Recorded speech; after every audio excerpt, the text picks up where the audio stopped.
Yuk, udah bisa.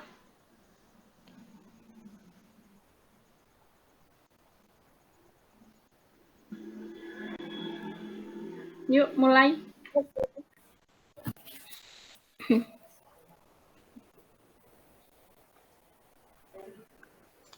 Mulai.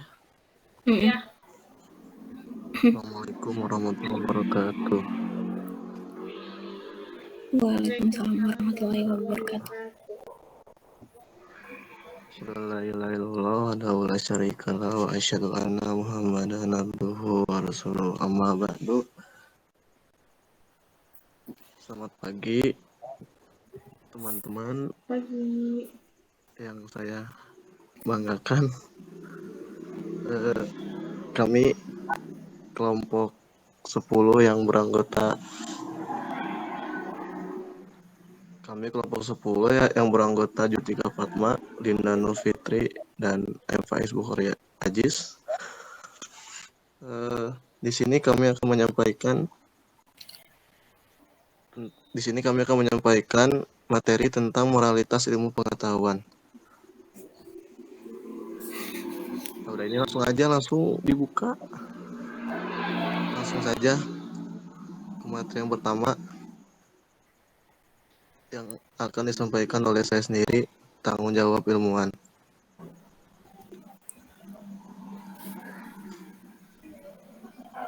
Ilmu menghasilkan teknologi yang diperagakan masyarakat. Penerapan ilmu di masyarakat menjadi keberkahan bagi masyarakat dan dapat mengubah peradaban bagi manusia. Tetapi bisa juga menimbulkan bencana bagi manusia apabila menyalahgunakan hasil karya para ilmuwan. Disinilah pemanfaatan dan teknologi perlu diperhatikan sebaik-baiknya. Semua sifat merusak, maka para ilmuwan bisa dinobatkan sebagai dua golongan pendapat, yaitu ilmuwan bersifat netral terhadap nilai-nilai baik secara ontologis atau maupun aksiologis. Golongan pertama ini juga melanjutkan tradisi kenetralan sebuah ilmu seperti Galileo, dan golongan yang berpendapat netralisi ilmu hanya terbatas pada metafisikan keilmuannya, sedangkan penggunaan harus berdasarkan nilai-nilai moral. Golongan kedua ini mendasarkan pendapatan pada tiga hal, yaitu ilmu secara faktual digunakan secara destruktif oleh manusia yang dibuktikan adanya dunia menggunakan teknologi keilmuan, yaitu terjadi bom atom yang menghabiskan kota Hiroshima dan Nagasaki pada saat itu. Ilmu berkembang secara pesat dan makin esoterik sehingga para ilmuwan mengetahui akses-akses yang mungkin terjadi bila terjadi penyalahgunaan hasil karya para ilmuwan itu tersebut. Tanggung jawab ilmuwan terhadap masa depan kehidupan manusia terbagi dua, yaitu tanggung jawab profesional dan tanggung jawab sosial. Tanggung jawab profesional terhadap dirinya sendiri, yaitu sesama ilmuwan dan masyarakat, yaitu menjamin kebenaran dan keterandalan pernyataan-pernyataan ilmiah yang dibuatnya selalu benar, dan memberikan tanggapan apabila ia merasa ada pernyataan ilmiah yang dibuat ilmu lain yang tidak benar. Yang keduanya tanggung jawab sosial, yaitu tanggung jawab ilmuwan terhadap masyarakat yang menyangkut asas moral dan etika. Pengalaman dua perang terkenal dengan perang Kuman dan terkenal dengan bom atom ini juga telah membuktikan bahwa ilmu digunakan untuk tujuan-tujuan yang destruktif. Terima kasih penjelasan dari saya. Penjelasan selanjutnya, ilmu bebas nilai atau tidak, yang akan disampaikan oleh Linda Nur Fitri. Baik, saya akan menjelaskan ilmu bebas nilai atau tidak.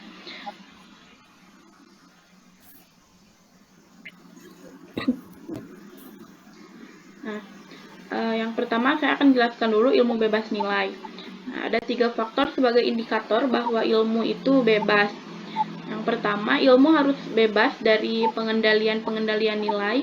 Nah, maksudnya bahwa ilmu harus bebas dari pengaruh eksternal seperti faktor ideologis, religius, kultural, dan sosial.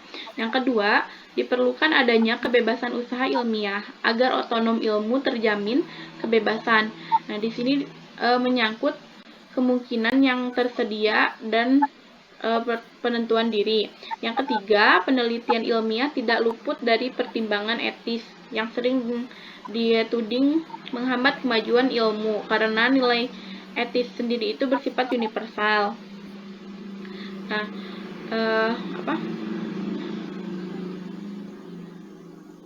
dalam pandangan ilmu bebas nilai, eksplorasi alam tanpa batas dapat dibenarkan karena hal ini tersebut untuk kepentingan ilmu itu sendiri, yang terkadang hal tersebut dapat merugikan lingkungan.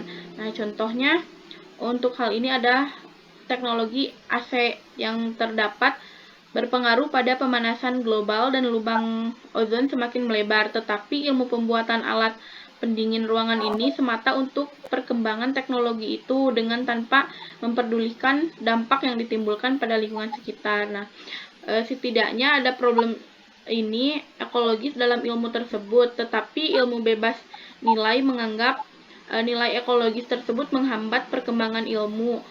Dalam bebas nilai, tujuan dari ilmu itu untuk ilmu. Next.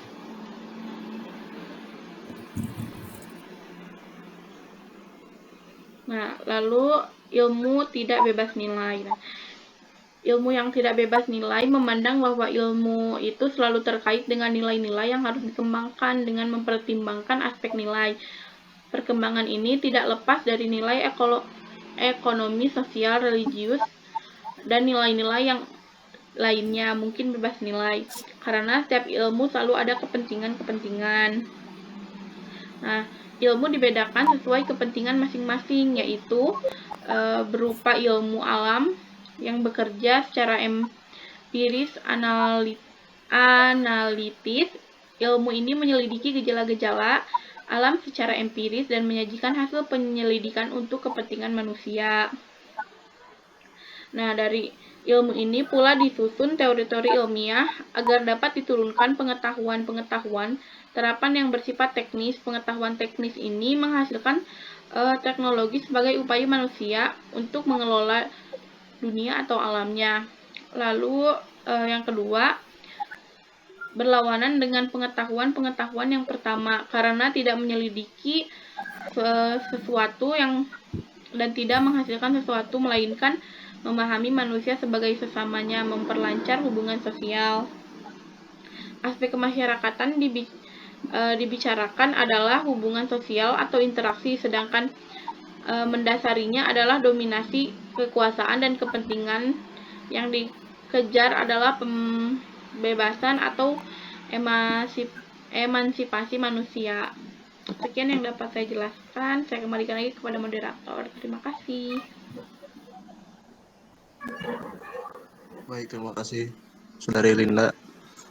Materi selanjutnya yang akan disampaikan oleh Jutika Fatma. Terima kasih. Oke, terima kasih kepada moderator. Nah, di sini saya akan menjelaskan tentang moralitas ilmu pengetahuan. Nah, sebelumnya kita harus tahu dulu apa sih moralitas itu. Nah, moral itu berasal dari bahasa Latin yang berarti adab atau cara hidup. Nah, etika dan moral itu sama maknanya, tetapi dalam pemakaian sehari-hari ada sedikit perbedaan. Moral itu dipakai untuk perbuatan yang sedang dinilai, sedangkan etika itu dipakai untuk pengkajian sistem nilai yang ada. Nah, menurut Immanuel Kant, moralitas itu adalah kesesuaian sikap dan perbuatan dengan norma atau hukum batiniah, yakni apa yang dipandang sebagai kewajiban.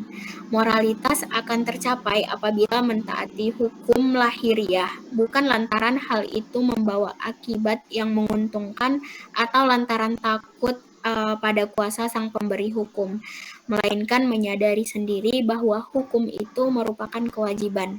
Nah, itu tadi berbicara tentang moralitas. Sementara ilmu pengetahuan itu adalah seluruh usaha sadar untuk menyelidiki, menemukan, meningkatkan pemahaman manusia dari berbagai segi kenyataan dalam alam manusia. Nah, segi-segi itu dibatasi agar dihasilkan rumusan-rumusan yang pasti. Ilmu memberikan kepastian dengan membatasi lingkup pandangannya, dan kepastian ilmu-ilmu diperoleh dari keterbatasannya. Kemudian, moralitas ilmu pengetahuan ini, nah manusia itu kan sebagai manipulator dan artikulator dalam mengambil manfaat dalam ilmu pengetahuan. Nah, dalam psikologi dikenal konsep diri dan Freud menyebut sebagai id, ego, dan superego.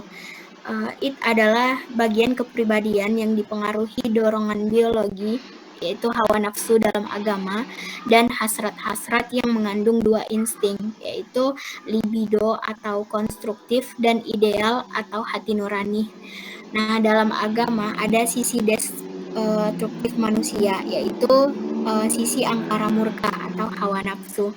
Nah, ketika manusia memanfaatkan ilmu pengetahuan untuk tujuan praktis, mereka dapat saja hanya memfungsikan id-nya, sehingga dapat dipastikan bahwa manfaat ilmu pengetahuan itu diarahkan untuk hal yang destruktif. Misalnya dalam pertarungan antara id dan ego itu, di mana egonya kalah, sementara super egonya itu tidak berfungsi optimal, maka tentulah nafsu angkara murka nafsu angkara murka yang mengendalikannya, sehingga manusia itu menjatuhkan pilihan dan memanfaatkan ilmu pengetahuan amatlah nihil, kebaikan yang diperoleh manusia, malah mungkin kehancuran jadinya gitu. Nah, jadi etika ini adalah pembahasan mengenai hal baik dan buruk yang bernaung di bawah filsafat moral. Nah, etika ini merupakan tatanan konsep yang melakukan kewajiban dengan argumen bahwa sesuatu yang dijalankan berarti akan mendatangkan bencana atau keburukan bagi manusia. Oleh karena itu, etika adalah seperangkat kewajiban tentang kebaikan yang melaksanakannya tidak ditunjuk. Eksekutornya menjadi jelas ketika sang subjek berhadap opsi baik atau buruk. Yang baik itulah kewajiban eksekutor dalam kehidupan ini. Sekian penjelasan dari saya tentang moralitas ilmu pengetahuan. Saya kembalikan kepada moderator. Baik, terima kasih kepada saudari Jutika yang telah menyampaikan materinya. Selanjutnya yaitu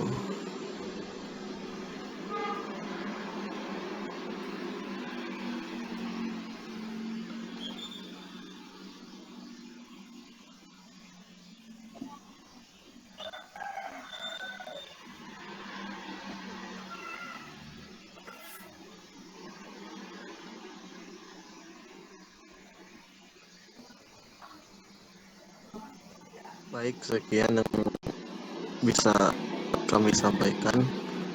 Mohon maaf bila ada kesalahan, kurang lebihnya karena kami semua masih belajar.